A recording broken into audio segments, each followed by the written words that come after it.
on the face of. However, the Spirit of God was hovering over the waters. And then God said, "Let there be light." And there was light. And God saw the light, and that it was good, and divided the light from the darkness.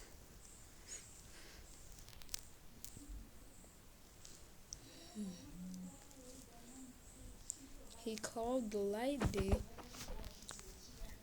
and the darkness he called night.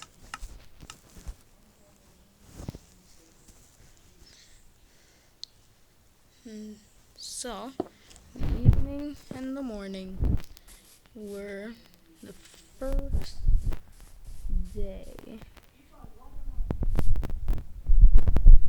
About this story in Genesis 1:1-31.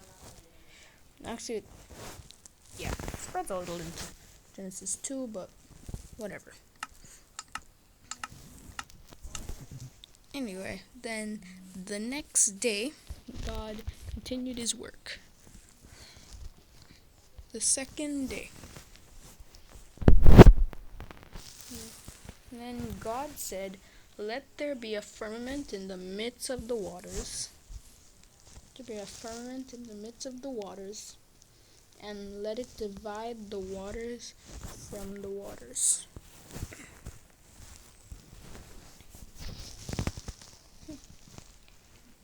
And thus God made the firmament, and divided the waters which were under the firmament from the waters which were above the firmament. And it was so. And God called the firmament heaven. And the evening and the morning were the second day. Then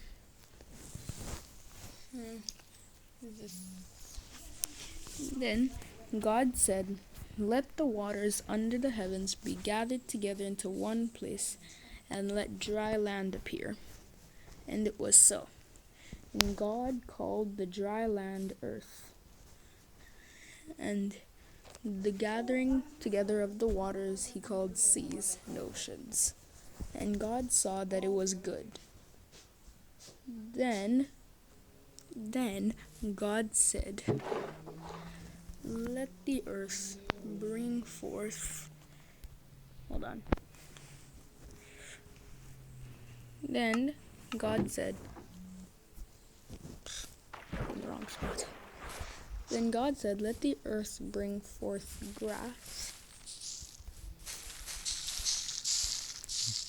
and herb that yields seed,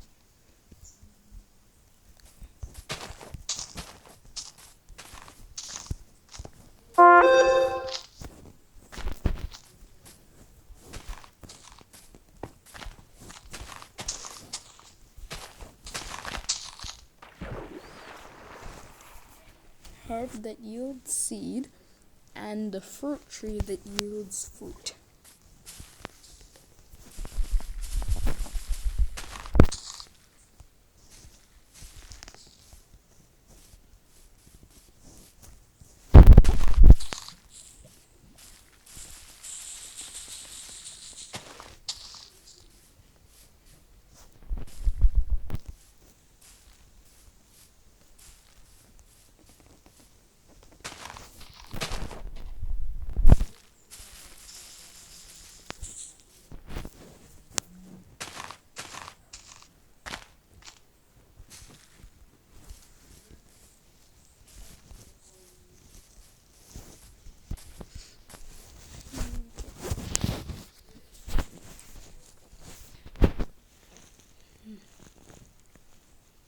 Whose seed is in itself according to its kind. And God saw that it was good.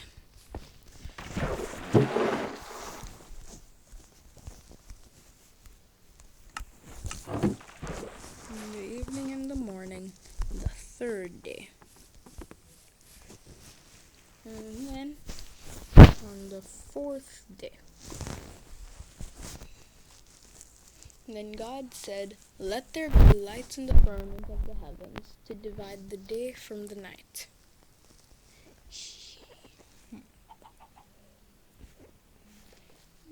to divide the day from the night, and let there be signs and seasons for days and years. And let them be lights in the firmament of the heavens to give light on the earth. And it was so. And God made two great lights, the greater light, which was the sun, to rule the day, and then the lesser light, which was the moon, to rule the night. The sun and the moon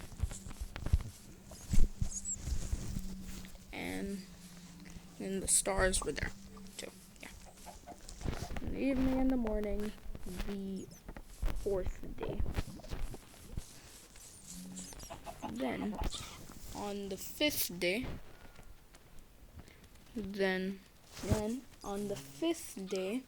and God said, "Let the waters abound with abundance of living creatures."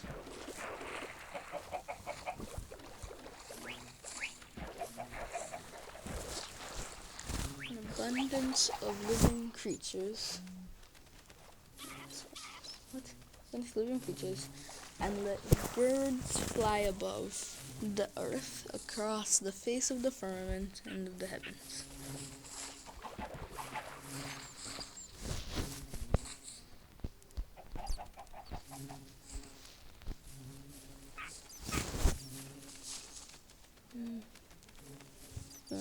So God created the great sea creatures and every living thing that moves, with which the waters abounded, according to their kind, and every winged bird according to its kind. And God saw that it was good.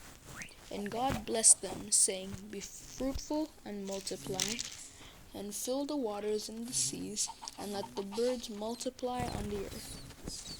So the evening and the morning, the fifth day.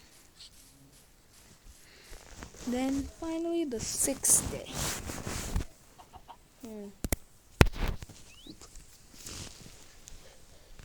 Then God said, "Let the earth bring forth the living creature according to its kind, cattle and creeping thing, and beast of the earth, each according to its kind." And it was so. And God made the beast of the earth according to its kind, cattle according to its kind, and everything that creeps on the earth according to its kind. And God saw that it was good. Then God said, "Let us make man in our image, according to our likeness. Let them have dominion over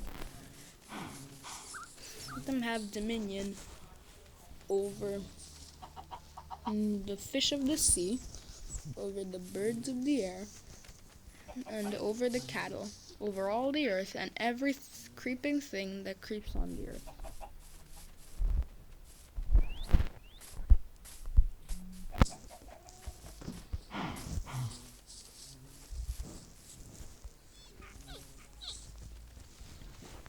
And then, so God created man in his own image, in the image of God he created him, male and female he created them. And God blessed them, and God said to them, "Be fruitful and multiply, fill the earth and subdue it. Have dominion over the fish of the sea, over the birds of the air, and over every living thing that moves on the earth." And God gave them all of the fruits, everything to eat, except animals and meat and stuff like that.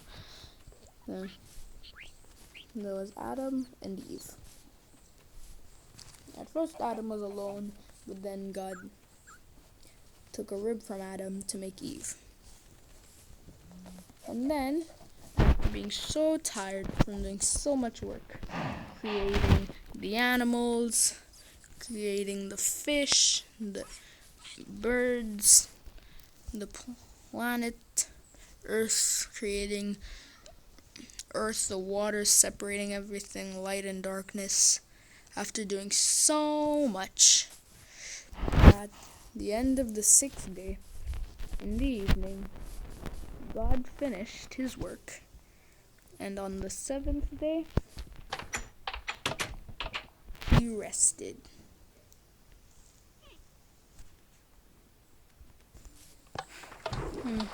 Tell me if you guys like this story. Because if you did, then I can assure you that I will give you plenty more of these type of fabulous stories in the future. And next time, we'll also have another thing about Adam and Eve. But it won't be about their creation.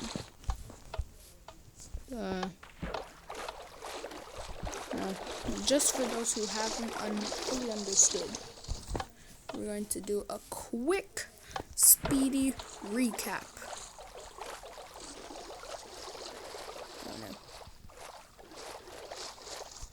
So, for our quick recap, we're going to go back here.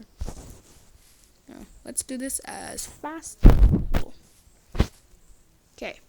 3, 2, 1, go. In the beginning, the earth was nothing. And then God, at first, decided to add light to the earth. And God made the day and the night. On the first day of Earth's existence. On the second day, he separated all the water that was in the earth. He separated it and let there be land between the waters and the earth. All on the second day. On the third day, he brought all of the water into different places and then separated it from the earth and the trees and the grass and everything else. And that's how we have our continents, rivers, lakes, oceans, seas, and everything else. All on the third day. Then, on the fourth day, God made the sun, moon, and stars. All on the fourth day. The sun was made for the day, the moon was made for the night. On the fifth day, however, God added animals to the water and to the air. So in the sky, there were birds, bees, bats, chickens, everything that you can think of that can fly. However, in the water, there was everything that can swim. Then, he did all of that on the fifth day. And on the sixth day, he created all of the land animals that we can see and meet today, including our pets. And then afterwards, he also, on the sixth day, made humans. The first two humans in existence, Adam and Eve. Then, finally, at the end of the sixth day, on the seventh day, which is the end of the first week of existence, God rested on a day that we would call Saturday. So, if God would have rested on that day, then that means that we should rest on that day too. And it can be confirmed in the Bible. If you go to Exodus 20, verse 3 to 17, God has his 10 commandments. And then, the fourth one, he says that because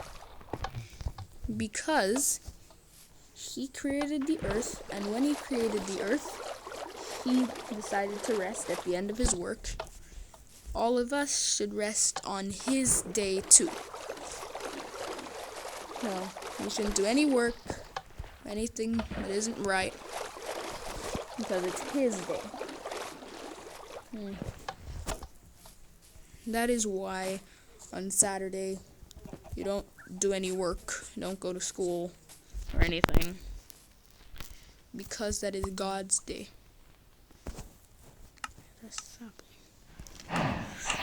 So, anyway, hope you guys like this story. Please like and subscribe, and I'll see you guys next time. Bye.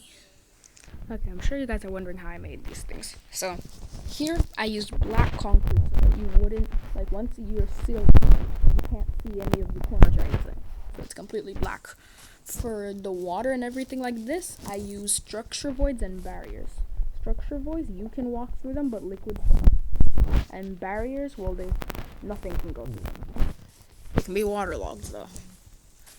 Anyway, there wasn't anything special here. Then here, I just made a random design. Same thing for here. Oh my. And yeah, I just made that for the stars, the label lights. And then here, I used barriers and structure voids again. Sorry about this being off-centered. And then up here I used barriers completely to stop them from going out. But I did leave a little place where you can walk through. So, yeah. Anyway, after you get out of there... Oh yeah, but since it's structure voids, you can go through them into the water. You can go into this mini aquarium thing. Okay, and then for the last one, I just used armor stands and put clothing on them by using leather armor and stuff. And finally, I just used barriers around here again, put vines on the barriers for you to get in and not out, so the animals can't escape, and then I made the bed.